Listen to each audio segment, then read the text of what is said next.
सभी को नमस्कार। Aster TGT PGT Hindi classes में आपका एक बार फिर से स्वागत है। आज का हमारा टॉपिक है आदिकाल के प्रश्न। आदिकाल से बहुत ही इंपॉर्टेंट प्रश्न हैं और व्याख्या सहित हैं। आशा करती हूँ कि आपको मेरी क्लास ये अच्छी लगेगी। पहला प्रश्न है, अमीर खुसरो की पहेलियाँ और मुकरियाँ किस भाषा में हैं? ए खड़ी बोली, बी उर्दू, सी अवधी और डी ब्रज। तो हमारा इसका आंसर है खड़ी बोली। क्या है इसका आंसर हमारा? खड़ी बोली। अमीर खुसरो की जो पहेलियाँ हैं और मुकरियाँ हैं वे कौन सी भाषा में हैं? खड़ी बोली में हैं। इसके एक्सप्लेनेशन देख लेते हैं। अमीर खुसरो की पहेलियाँ और मुकरियाँ खड़ी बोली में हैं। खड़ी बोली ठेठ हिंदी परिनिष्ठित पश्चिमी हिंदी का एक रूप है। ठेठ हिंदी परिनिष्ठित पश्चिमी हिंदी का एक रूप है। खड़ी बोली निम्नलिखित स्थानों के ग्रामीण क्षेत्रों में बोली जाती है। किस किस में? मेरठ में बोली जाती है, मेरठ में, बिजनौर में, मुजफ्फरनगर में। मेरठ में बोली जाती है, बिजनौर में, मुजफ्फरनगर में, सहारनपुर में, देहरादून के मैदानी भागों में, अम्बाला में, कलसिया में, पटियाला के पूर्वी भाग में, रामपुर में और मुरादाबाद में। कहाँ कहाँ बोली जाती है? मेरठ में बोली जाती है, बिजनौर में, मुजफ्फरनगर में, सहारनपुर में, देहरादून में, अम्बाला में, कलसिया में और पटियाला के पूर्वी भाग, रामपुर और मुरादाबाद में। पूरा नाम क्या था अमीर खुसरो का? अमीर सैफुद्दीन खुसरो। जन्म इनका 1253 ईस्वी में हुआ था। इनकी जन्मभूमि है एटा, उत्तर प्रदेश। मृत्यु इनकी 1325 ईस्वी में हुई थी। कर्म क्षेत्र है इनका संगीतज्ञ, कवि। क्या काम करते थे? ये संगीतज्ञ थे और कवि थे। इनकी भाषा थी ब्रज, हिंदी, फारसी, खड़ी बोली। और इन्होंने क्या योगदान दिया है हिंदी साहित्य को? मृदंग को काटकर तबला बनाया और सितार में सुधार किए। मृदंग को काटकर तबला बनाया और सितार में सुधार किए। अगला प्रश्न है हमारा, आदिकाल की इस रचना में महाराणा प्रताप का वर्णन मिलता है। आदिकाल की मतलब इन जो 4 रचनाएं हैं इनमें से कोई एक है जिसमें महाराणा प्रताप का वर्णन मिलता है।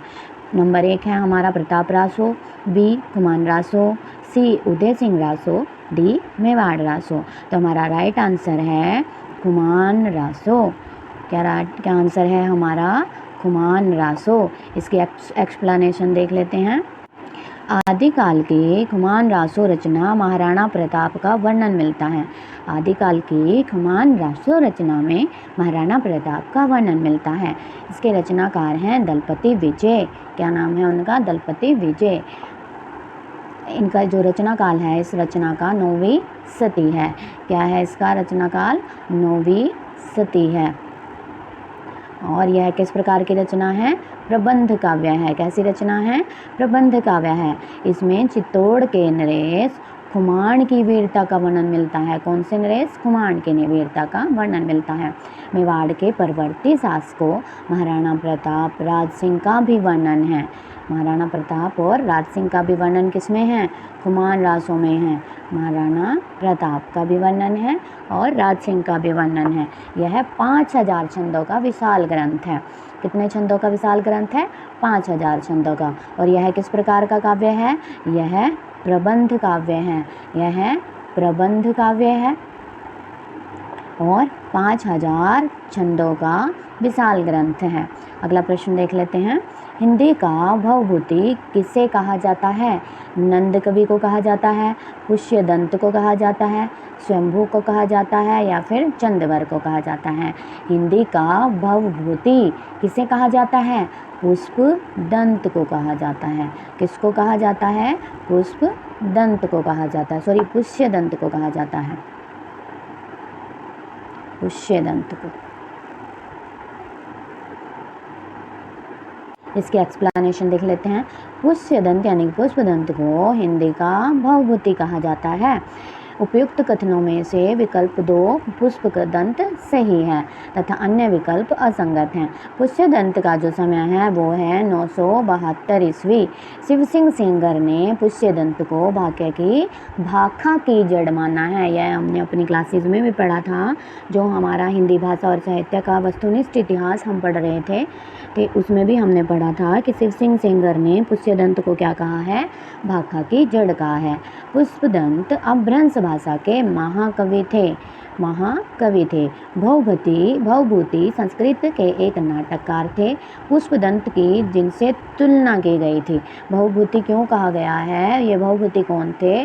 संस्कृत भाषा के एक नाटककार थे। क्या थे? संस्कृत भाषा के नाटककार थे जिससे पुष्यदंत की तुलना की गई है। तत्कालीन राष्ट्रकुल नरेश कृष्णराज तृतीय के मंत्री भरत ने आश्रय दिया इन्हें पुष्यदंत को, उन्हें काव्य रचना की ओर प्रेरित किया। इनके फलस्वरूप कवि ने महापुराण की रचना की और उसे भरत नामांकित किया। क्या किया? भरत के नाम से अंकित किया। इनकी 3 रचनाएं हैं। किनकी?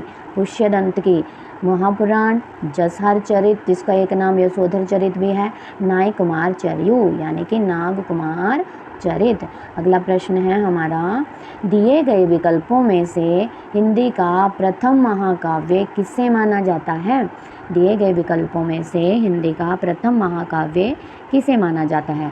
रामचरितमानस को माना जाता है, पृथ्वीराज रासो को माना जाता है, पद्मावत को माना जाता है या फिर रामचंद्रिका को माना जाता है? तो किसे माना जाता है? हमारा आंसर है पृथ्वीराज रासो। किसे माना जाता है? पृथ्वीराज रासो को।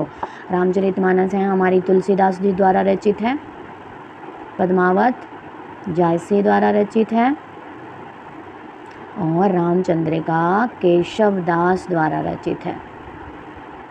इसके एक्सप्लेनेशन देख लेते हैं हम। तो महाकाव्य क्या है हमारा? पृथ्वीराज रासो। हिंदी भाषा का प्रथम महाकाव्य पृथ्वीराज रासो को कहा जाता है। चंद्रबरदाई को पहला कवि और उनकी रचना पृथ्वीराज रासो को हिंदी की पहली रचना होने का सम्मान प्राप्त है। किसको पहला कवि और पहली रचना होने का सम्मान प्राप्त है? चंद्रबरदाई को पहला कवि और पृथ्वीराज रासो को हिंदी की पहली रचना होने का सम्मान प्राप्त है। पृथ्वीराज रासो हिंदी का सबसे बड़ा काव्य ग्रंथ है।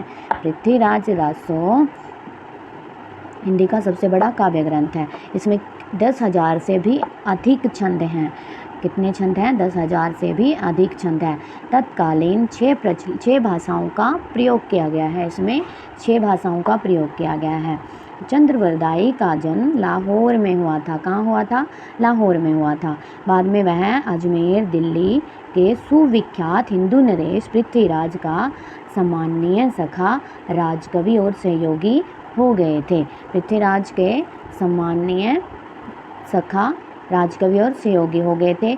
इससे उसका अधिकांश जीवन महाराजा पृथ्वीराज चौहान के साथ में ही बीता था। चंद्रबरदाई का प्रसिद्ध ग्रंथ पृथ्वीराज रासो है। इसकी एक भाषा को भाषा शास्त्रियों ने पिंगल कहा है, जो राजस्थान में ब्रज भाषा का पर्याय है। इसीलिए चंद्रबरदाई को ब्रज भाषा हिंदी का प्रथम महाकवि माना जाता है। चंद्रबरदाई को ब्रज भाषा में हिंदी का प्रथम कवि माना जाता है।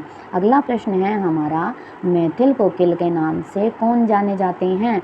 कौन जाने जाते हैं? रहीम, सुंदरदास, जयदेव या फिर विद्यापति? तो सभी जानते होंगे इसको आंसर। तो विद्यापति को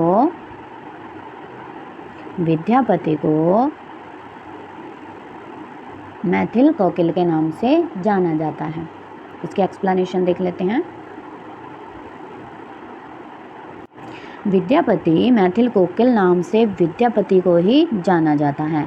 विद्यापति बिहार प्रांत के दरभंगा जिले के विप्सी नामक गांव के निवासी हैं। कहाँ के हैं? विप्सी नामक गांव के निवासी हैं। कहाँ का गांव है ये? दरभंगा। और दरभंगा कहाँ पड़ता है? बिहार में पड़ता है। कहाँ पड़ता है? बिहार में।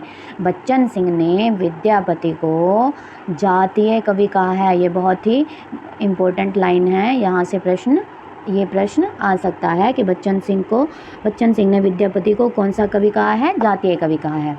विद्यापति शैव संप्रदाय के कवि हैं। कौन से संप्रदाय के? शैव संप्रदाय के। शैव संप्रदाय के। मैथिली में रचित इनकी रचनाएं हैं पदावली, गोरक्ष, विजय।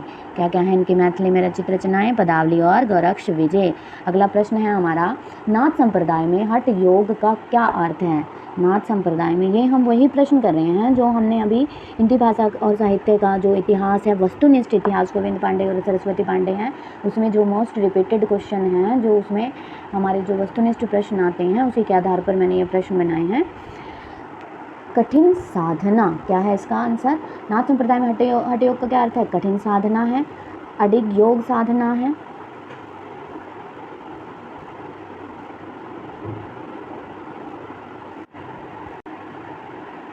कठिन साधना है इसका आंसर, या अडिग योग साधना है, हठ योग है, इनमें से कोई नहीं है। तो इसका आंसर है हमारा, इसका आंसर है हमारा इनमें से कोई नहीं। क्या है इसका आंसर? इनमें से कोई नहीं। ना तो कठिन साधना है, ना ही अडिग योग साधना है, ना ही हठ पूर्वक योग है। इसका आंसर आएगा हमारा इनमें से कोई नहीं। इसके एक्सप्लेनेशन देख लेते हैं हम। हठ योगियों के सिद्ध सिद्धांत पद्धति के ग्रंथ के अनुसार ह का अर्थ है सूर्य। क्या है ह का अर्थ? सूर्य। ठ का अर्थ है चंद्र। क्या है अर्थ है? चंद्र। यानी इस योग को ही क्या कहा जाता है? हठ योग कहा जाता है। क्या कहा जाता है? इस योग को ही हठ योग कहा जाता है।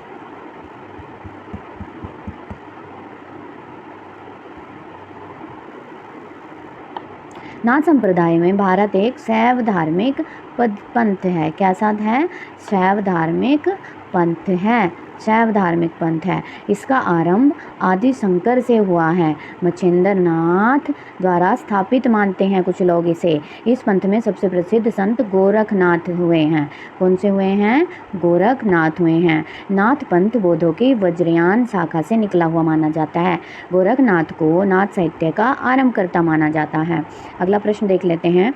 आदिकाल को शुक्ल जी ने क्या नाम दिया है? आदिकाल को शुक्ल जी ने क्या नाम दिया है? प्रारंभिक काल दिया है, सिंगार काल दिया है, श्रृंगार काल दिया है, चारण काल दिया है, या फिर वीरगाथा काल दिया है।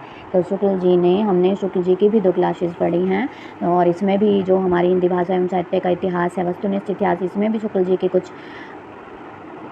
बातों के विषय में बताया गया है। तो आदिकाल को शुक्ल जी ने क्या नाम दिया है? शुक्ल जी ने आदिकाल को वीर गाथा काल नाम दिया है। क्या नाम दिया है? वीर गाथा काल।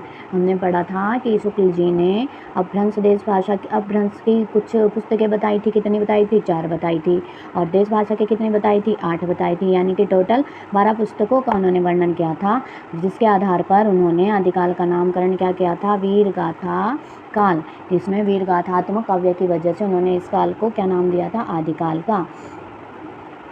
इसका एक्सप्लेनेशन हम देख लेते हैं। हमारा आंसर है इसका वीर गाथा काल। क्या है? वीर गाथा काल। शुक्ल जी ने वीर गाथा काल नाम दिया है आदिकाल को। उन्होंने अपभ्रंश काव्य की 8 रचनाएं और अपभ्रंश काव्य की 4 रचनाएं और 8 देश भाषा की, तो टोटल 12 जो रचनाएं थी, इनके आधार पर उन्होंने इस काल को वीरगाथा काल नाम दिया था। इसके एक्सप्लेनेशन हम देख लेते हैं।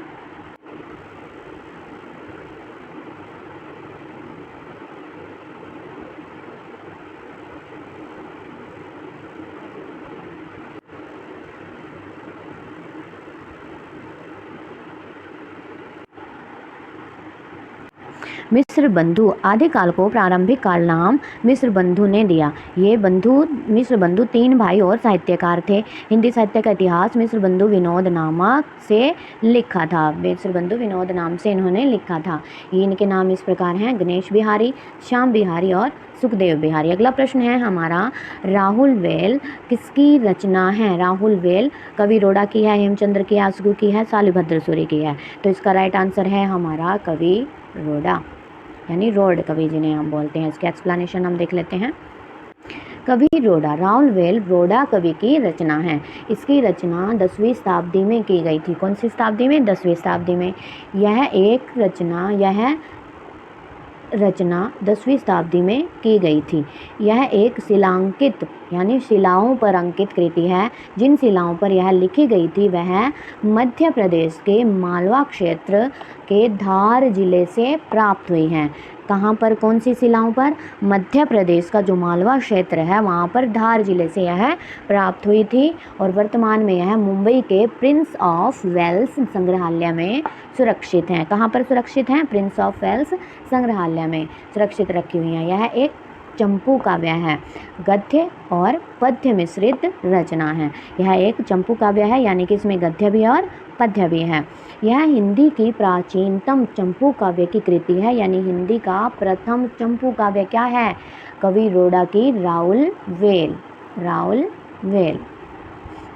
प्रथम चंपू काव्य ग्रंथ है। इसकी नायिका राउल है जिसके नक्सिक सौंदर्य वर्णन मिलता है, जिसके नक्सिक सौंदर्य का वर्णन इसमें मिलता है।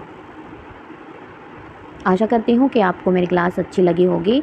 अगर आप ऐसे ही नए नए क्वेश्चनों का संग्रह पाना चाहते हैं और अपनी तैयारी को बहुत ही अच्छी तरह से करना चाहते हैं तो कृपया मेरे चैनल को लाइक करें, सब्सक्राइब करें और मेरा प्रोत्साहन ऐसे ही बढ़ाते रहें। धन्यवाद।